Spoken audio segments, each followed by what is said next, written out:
All right, so for hip flexion, we're gonna have the patient sitting, and then they're gonna have to bring their legs, bring their leg up towards their chest for grade 3. 4 and 5, bring it up again, apply resistance. 4 is mod, 5 is max. For grade 2, you will have them lay on their side.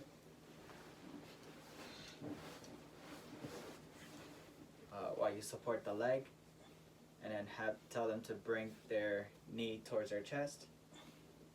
For grade 2, and then for grade 1, you will feel for a palpation. Oh, fuck, that hurt. That's your bad knee? Yeah. Alright, so now we're going to be testing the sartorius. For grade 3, you will have the patient bring their foot to their opposite knee. For grade 3, for grade 4 and 5, do the same thing. And you apply resistance at the medial malleolus, bring it down, stabilizing at the knee.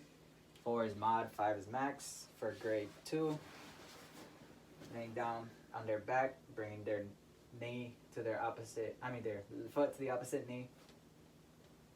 For grade 2, and then for 1, you would just feel for a palpation at the hip.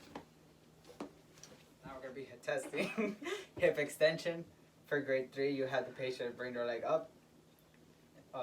That's grade 3. Grade 4, you will have to bring their leg up and apply resistance just behind the knee. For 4, for 5, bring their leg up, apply resistance at the ankle. For grade 2, you will have them laying on their side.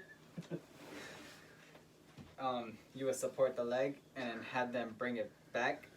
For grade 2, and then for grade 1, you would just palpate. And then for the glute max, for the glute max, you have them bend their leg and then bring their leg up. For grade 3, and then for 2 and 1, you would do the same thing. For hip abduction, we'll have the patient laying sideline and have them bend the bottom leg to help them support. For grade 3, you will have them lift their leg up. That's grade 3. Grade 4 and 5, you'll have them lift up, apply resistance at the knee for grade 4. For grade 5, at the ankle. For grade 2, you will have them laying supine and then have them bring their leg out. For grade 2, and then for grade 1, you would. Alright, so now we're going to be doing hip adduction. For grade 3, you're going to support the non-testing limb and then have them bring their leg up. For grade 3, 4 and 5, have them bring it up and then apply resistance right at the lateral aspect of the knee. For 4 is mod resistance, 5 is max. And have them laying down supine. For grade 2, you're going to slightly abduct their non-testing limb, and with the limb you're testing, have them bring it towards their opposite leg. That's grade 2. And then for grade 1, you're going to palpate at the abductors. Now we're going to do hip external rotation. So for grade 3, you would have them bring their foot inward. That's a grade 3. 4 and 5, they'll do the same thing. You'll stabilize at the knee, and at the medial malleolus, you apply resistance. So bring it out. For grade 4 is mod, for grade 5 is max. For grade 2, there are 2 ways to test it. One way is putting their foot into internal rotation as far as they can and just have them bring their foot to neutral. That's a grade 2. Another way is have them laying down supine. You stabilize at the hip and then just have them roll out. For grade 2, and then for grade 1, the muscle hip internal rotation. For grade 3, you would have them bring their leg outwards. That's a grade 3. 4 and 5, you would have them bring their leg outward again, stabilize at the knee, and then at the lateral malleolus, apply resistance. Mod is 4, max is 5. One way to test for 2 is to put their knee into external rotation as far as they can, and then have them bring their leg to neutral. For 2, or you can have them laying supine and then have them roll their leg inward. For grade 2, and then for grade 1, you will feel at the glute med for a contraction. Alright, so now we're going to be doing hip internal and external rotation for the goniometer. You will have the patient sitting with their hip and knee flexed at 90.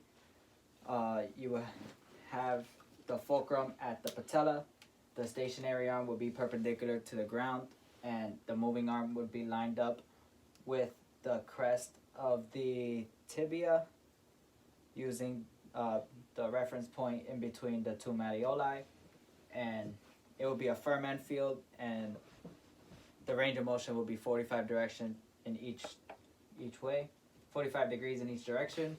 You will have the patient go into external rotation. This way.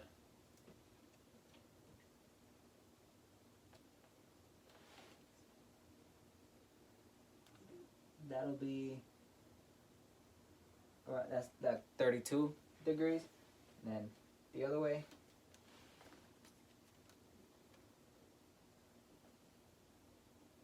That one is also 32 degrees. Alright, now we're going to be testing hip flexion. You're going to have the patient supine with their pelvis at neutral and their knee extended. You're going to stabilize at the ipsilateral pelvis. The end feel is going to be soft. And the end range should be 120. You're going to place the fulcrum on the lateral aspect of the hip using the greater trochanter for reference. The stationary arm should be lined up with the lateral midline of the pelvis, and the moving arm should be lined up with the lateral midline of the femur using the lateral epicondyle as reference. And then you have the patient flex. That'll be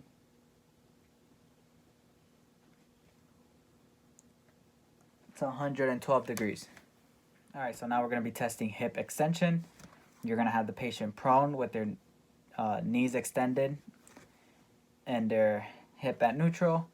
You're going to stabilize at the ipsilateral pelvis. The end feel is going to be firm. The end range is going to be 20 degrees.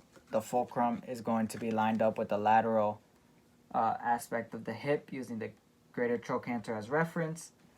The stationary arm is going to be at the lateral midline of the pelvis, and the moving arm is going to be at the lateral midline of the femur using the lateral epicondyle as reference, and you're going to have them extend.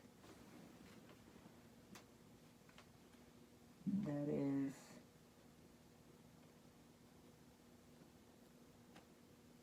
25 degrees. Hip AB and AD duction.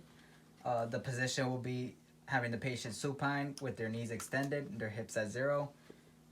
You will stabilize at the iliac crest.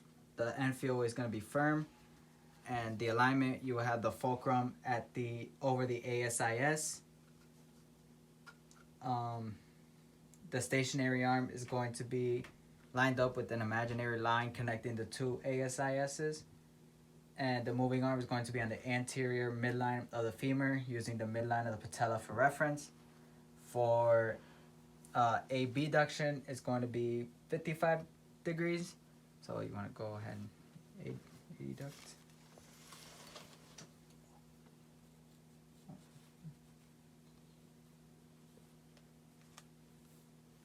So that'll be about 50. And then adduction is going to be 25 degrees. So that would be about